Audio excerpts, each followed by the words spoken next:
저는 어떤 일을 하는 사람이냐 하면요.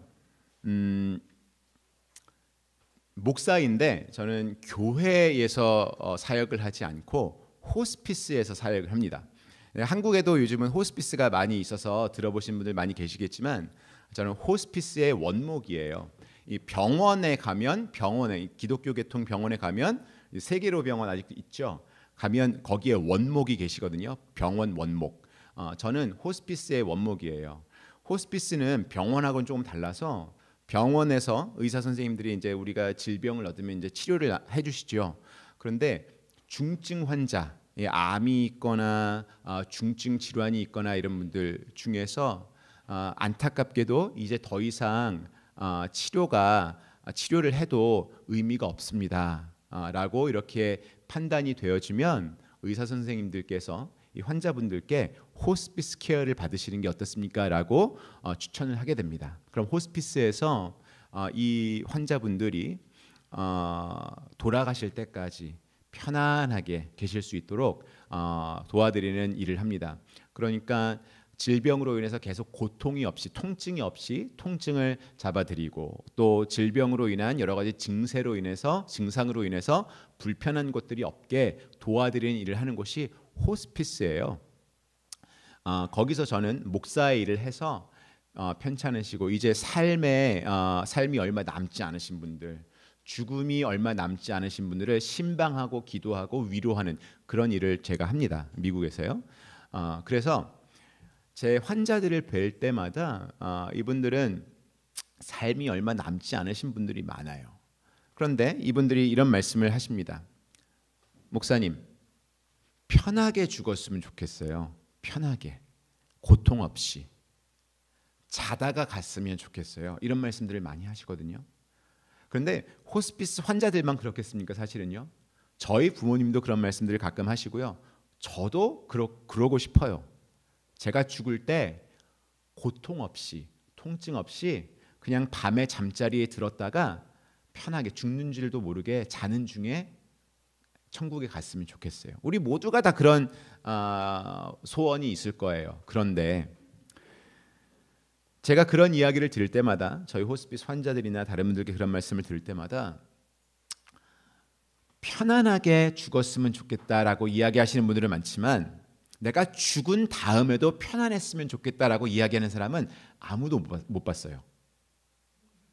편안하게 죽었으면 좋겠다. 그리고 죽은 다음에도 내가 편안했으면 좋겠다. 이 두 번째 이야기를 하는 사람은 아무도 못 봤어요. 그것은 우리가 죽으면 다 끝이다라고 생각하는 거예요. 죽으면 끝이고 죽으면 그냥 편안할 거야라고 막연하게 생각하는 거예요. 그런 우리들의 생각에 하나님께서 오늘 주시는 말씀이 있습니다. 5장 11절 아까 읽었지만 제가 읽을게요. 또 증거는 이것이니 하나님이 우리에게 영생을 주신 것과 하나님이 우리에게 영생을 주셨대요.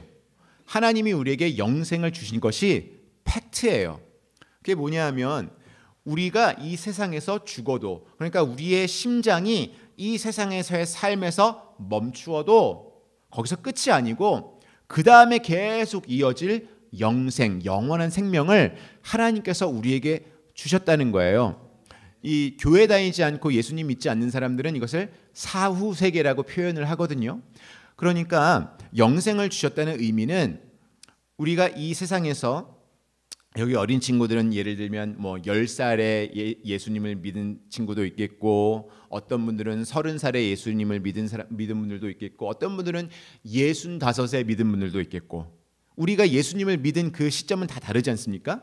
그런데 예수님을 믿은 그 시점에서부터 우리가 다른 트랙으로 갈아타는 거예요. 영생이라는 트랙으로 갈아타는 거예요. 그래서 그 시점부터 예수 믿은 시점부터 영원히 사는 그 트랙으로 쭉 가는 거예요. 예수를 믿기 전까지는 우리의 삶이 60에서 우리 삶이 끝날 수도 있고 70살에서 끝날 수도 있고 80살에서 끝날 수도 있는 그 생명이 이제 예수를 믿음으로 해서 우리가 영원히 가는 그 트랙으로 갈아타는 거죠. 그래서 우리 예수 믿는 사람들은 지금 이 땅에서부터 영생이 이미 시작이 된 거예요. 하나님의 천국에서 영원히 사는 것, 그것이 영생 아니겠습니까? 그래서 하나님께서 우리 모두에게 영생을 주셨다라는 것은 우리가 이 땅에서 죽은 다음에도 편안할 수 있는 약속을 우리에게 주신 거예요. 그런데 여러분, 계속 그 11절 읽어보면요, 하나님이 우리에게 영생을 주신 것과 이 생명이, 영생이 그의 아들 안에 있는 그것이니라 이렇게 말씀하세요. 그 영생이, 하나님 주신 영생이 그의 아들 예수님 안에 있다라고 말씀하세요. 12절에 계속 보면요, 아들이 있는 자에게는 생명이 있고 예수님이 있는 자에게는 생명이, 영생이 있고 하나님의 아들이 없는 자에게는 영생이 없느니라. 자, 하나님이 우리에게 영생을 주셨는데, 그렇죠?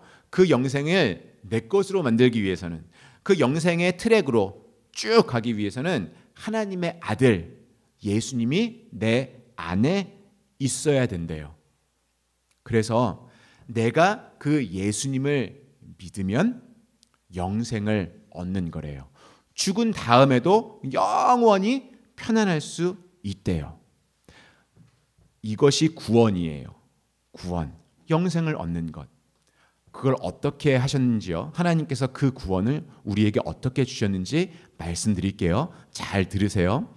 우리 어린 친구들도 죄송해요. 자꾸 어리다 그래서 너희 어리지 않지? 어리다 그러면 기분 나쁘지?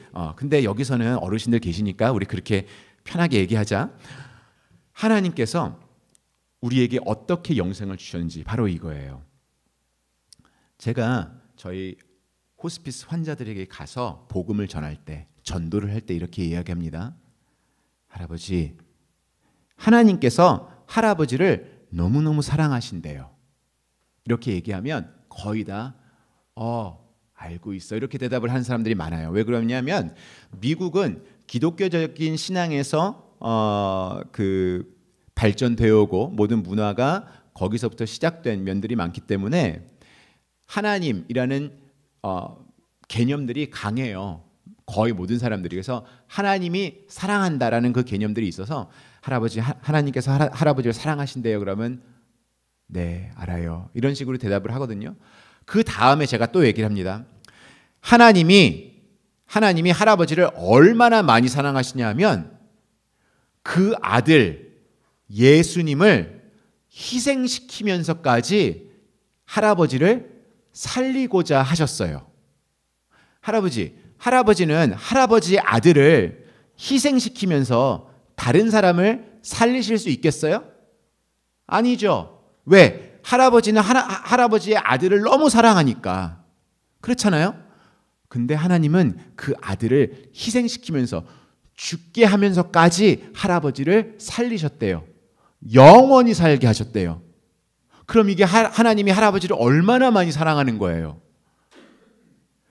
이게 복음이에요, 여러분. 이게 복음이에요. 여러분들 중에 여러분들의 자녀를 희생시키면서까지 다른 사람을 구할 수 있는 분이 계십니까? 안 계시죠? 여기 만약에 우리 학생들은 자녀가 없죠. 자녀에 대한 생각이 아니라 나에게 가장 귀한 것을 희생해서, 나에게 가장 귀한 것을 내가 포기하면서 다른 사람을 살려야겠다? 그렇게 하는 것도 어려워요. 예를 들면 이 폰을 사기 위해서 우리가 예를 들면 30만 원 돈을 내요. 그렇죠? 그러면 내 30만 원의 가치를 이 폰이 너무나 좋아서 맞교환하는 거예요. 30만 원의 가치를 이 폰을 갖기 위해서 주는 거죠. 여러분, 만약에 내가 무엇인가 너무나 귀한 것을 얻기 위해서 이것을 사야 하는데 내가 그 가치를 지불해야 되는데 그 가치가 여러분의 아들이라면, 여러분의 딸이라면 그렇게 하시겠냔 말이에요. 만약에 여기 있는 친구들, 내가 갖고 싶은 너무너무 좋은 것이 있어. 너무너무 귀한 것이 있어. 내가 갖고 싶은 것. 축구를 좋아하는 친구는 내가 축구를 잘 할 수 있는, 빨리 달릴 수 있는 능력, 그 능력이 너무나 갖고 싶어. 오케이. 그러면 그 능력을 가지려면 그 능력에 준하는 가치를 내가 내야 하는데, 만약에 그 가치가 네 다리야, 네 다리를 나한테 포기해서 줘. 그러면 빨리 달릴 수 있는 능력을 네가 얻을 수 있어. 그렇다면 할 수 있겠어요? 다리가 없으면 아무리 빨라도 소용이 없는데, 우리에게 있는 가장 중요한 것을 희생시키고 무엇을 얻는다? 우리는 그렇게 못해요.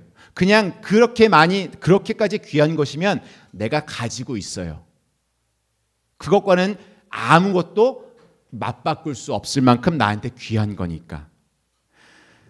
아들, 외아들, 예수님은 하나님한테 그 정도로 귀한 존재예요.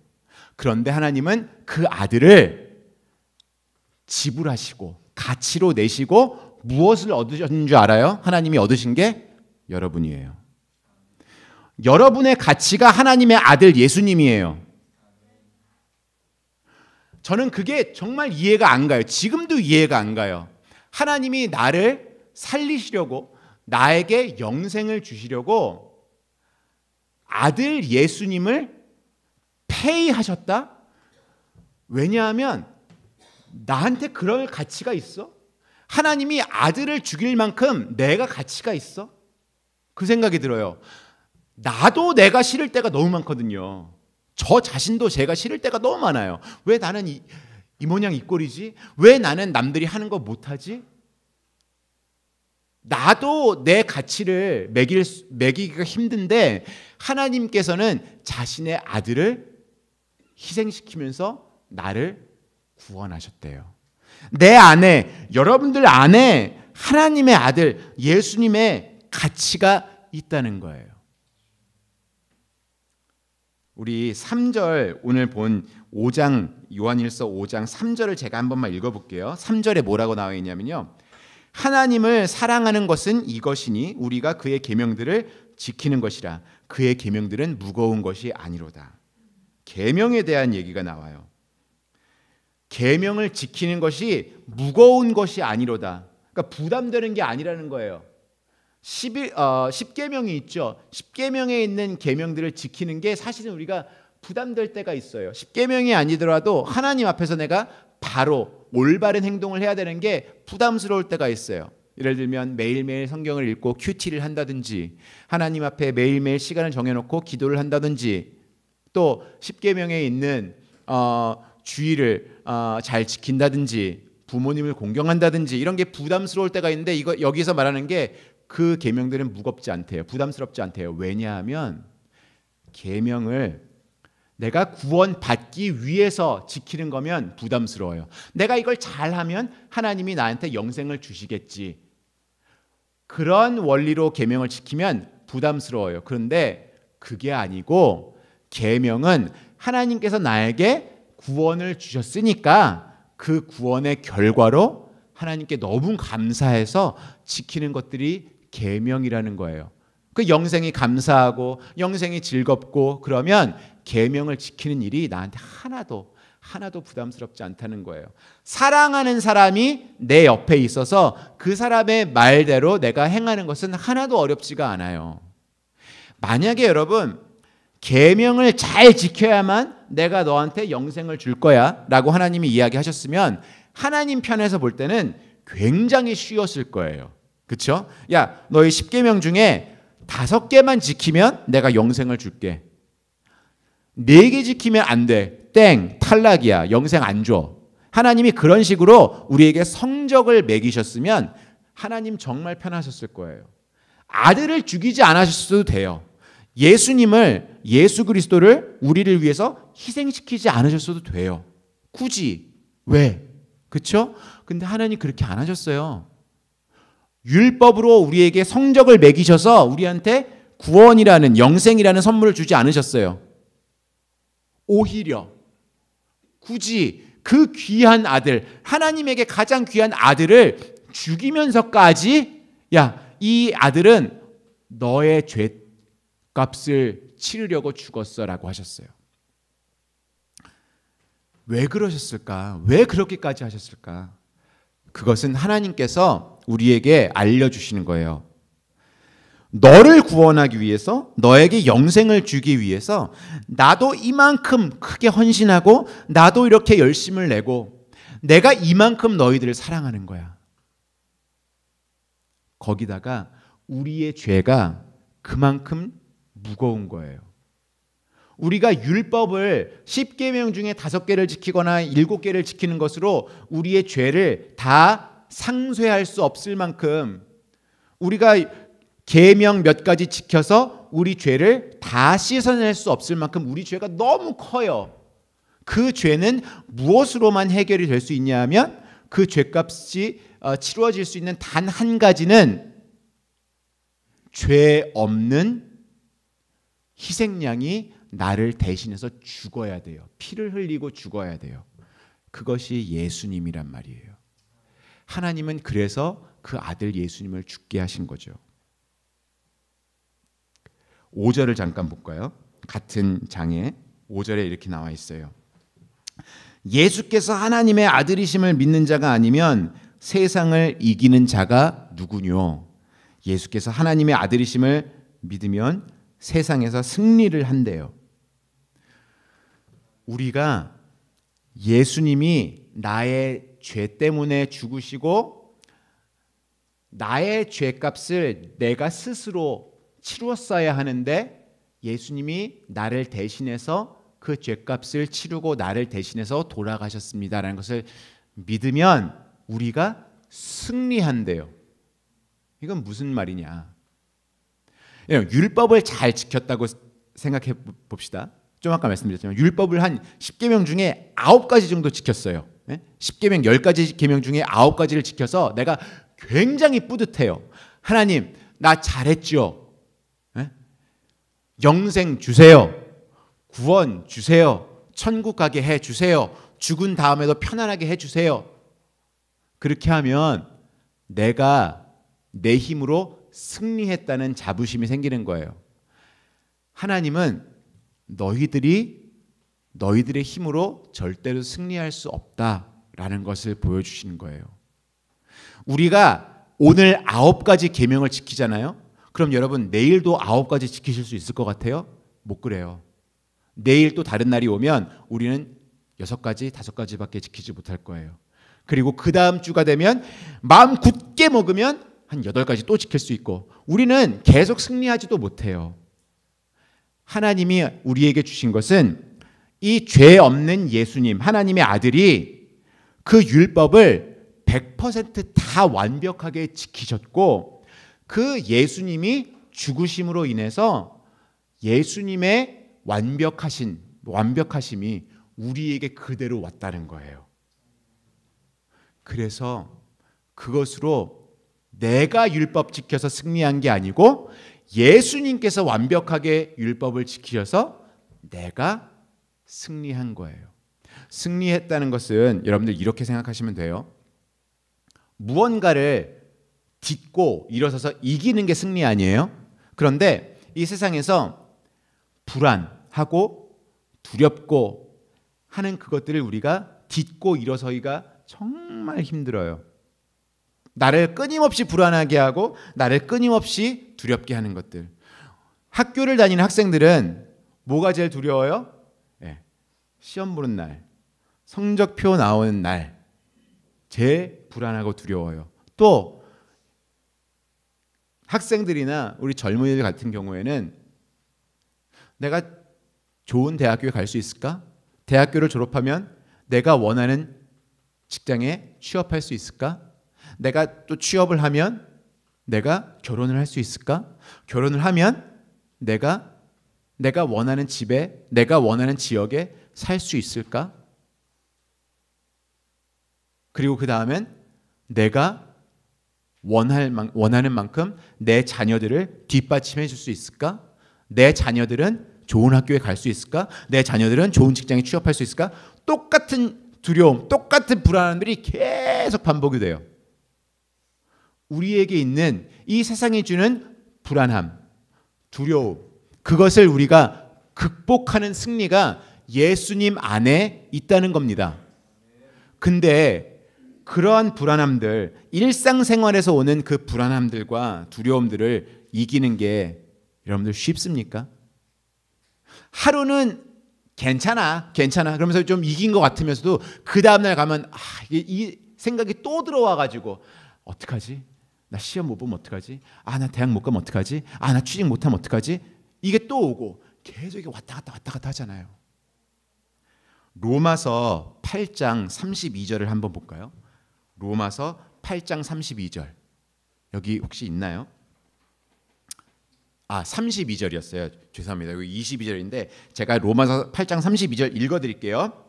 자기 아들을 아끼지 아니하시고 우리 모든 사람을 위하여 내어주신 이가 어찌 그 아들과 함께 모든 것을 우리에게 주시지 아니하겠느냐. 다시 한번 읽어드릴게요.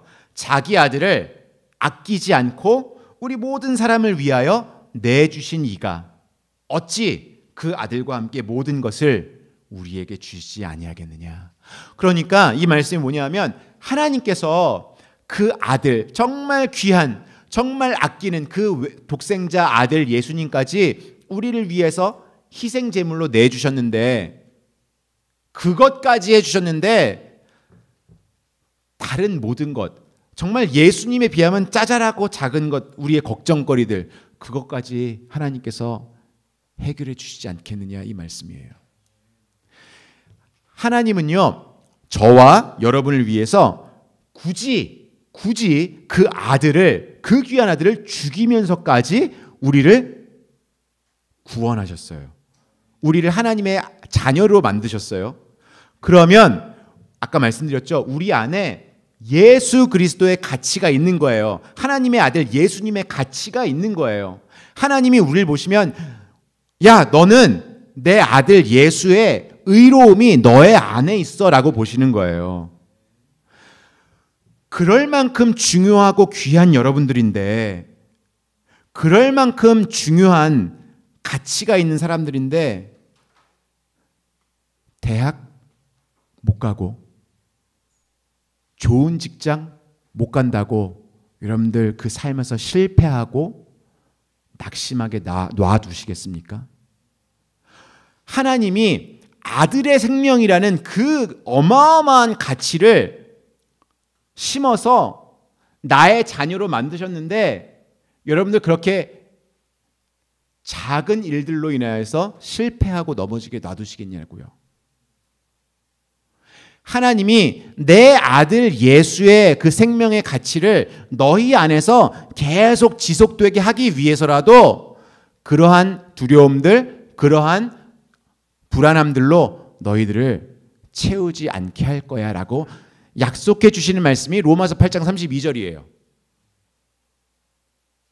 그래서 여러분 우리가 승리하는 것은 그 불안함들과 두려움들을 만드는 삶의 요소들이 그대로 있지만 그걸 넘어서는 거예요.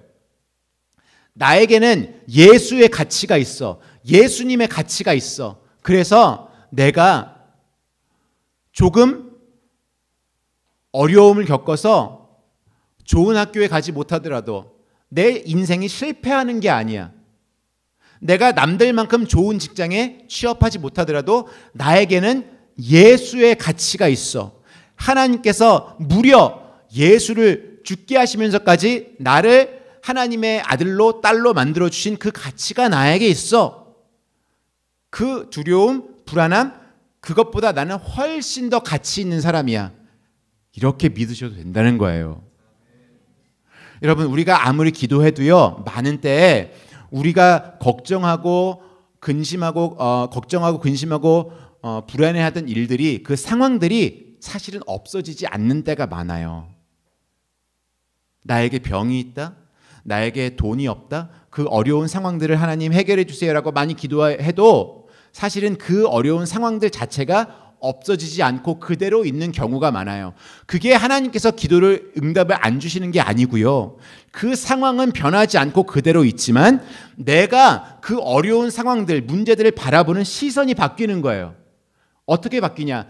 나에게 병이 있지만 나에게 돈이 없지만 그러나 나는 그것을 넘어서는 예수 그리스도의 가치를 품고 사는 사람이야 라고 그 시선이, 문제에 대한 시선이 바뀌는 게 여러분들 승리하시는 거란 말이에요.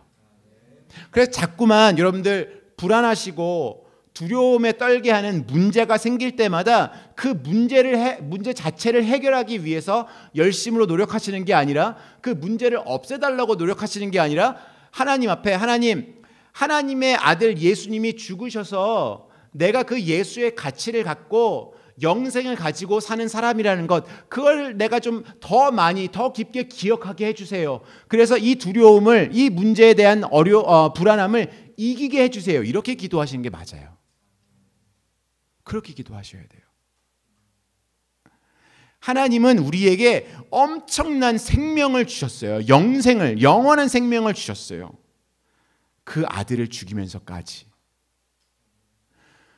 우리에게, 우리의 미래에 보장되어 있는 것은 아무것도 없습니다. 단 하나, 죽음만이 보장되어 있어요. 우리 모두는 언젠가 죽어요. 언제인지는 모르지만 언젠가 죽어요. 그거 하나만큼 확실한 게 아무것도 없어요. 내가 좋은 대학교 가야지, 열심히 공부해야지, 내가 좋은 직장을 잡아야지, 그래서 많은 자격증을 따야지, 이것은, 그렇게 열심히 하는 것들은 미래에 대한 확신이 없기 때문에, 그 미래가 보장되어 있지 않기 때문에 우리가 지금을 열심히 사는 거죠. 그렇죠? 아무것도 보장되어 있는 게 없어요. 우리에게 보장되어 있는 것 단 하나, 죽음이에요. 그런데 여러분, 내가 그 죽음 이후에도 편안할 수 있을까? 이 질문에 대한 답을 하나님은 우리에게 주셨어요.